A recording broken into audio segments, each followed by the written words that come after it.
भगवान ने कुत्तों से कहा, मैं तुम्हें 20 साल का जीवन दे रहा हूँ, जिसमें तुम्हें दिन रात भौंकना है। कुत्तों ने कहा, 20 साल बहुत ज्यादा है, आप हमें मात्र 10 साल की जिंदगी दो। भगवान मान जाते हैं। फिर भगवान बंदरों से कहते हैं, मैं तुम्हें 20 साल का जीवन दे रहा हूँ, जिसमें तुम्हें लोगों को हंसाना है, कूद फान करनी है। तो बंदरों ने भी कहा, 20 साल बहुत ज्यादा है, आप हमारी उम्र भी कुत्तों की तरह 10 साल ही कर दीजिए। भगवान फिर से मान जाते हैं। फिर भगवान गाय से कहते हैं, मैं तुम्हें 60 साल का जीवन देता हूँ, जिसमें तुम्हें किसानों की मदद करनी है, खेती बाड़ी करनी है। फिर गाय भी कहती है, 60 साल का जीवन बहुत लंबा है, आप हमें मात्र 20 साल की आयु दीजिए।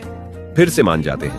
अब भगवान ने मनुष्य से कहा, मैं तुम्हें 20 साल की आयु दे रहा हूँ, जिसमें तुम्हें हंसना है, खाना है, खेलना है और खूब मस्ती करनी है। तो मनुष्य ने कहा, सिर्फ 20 साल?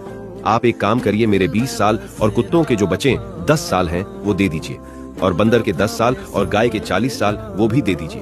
भगवान मान जाते हैं और कहते हैं, जैसी तुम्हारी मर्जी।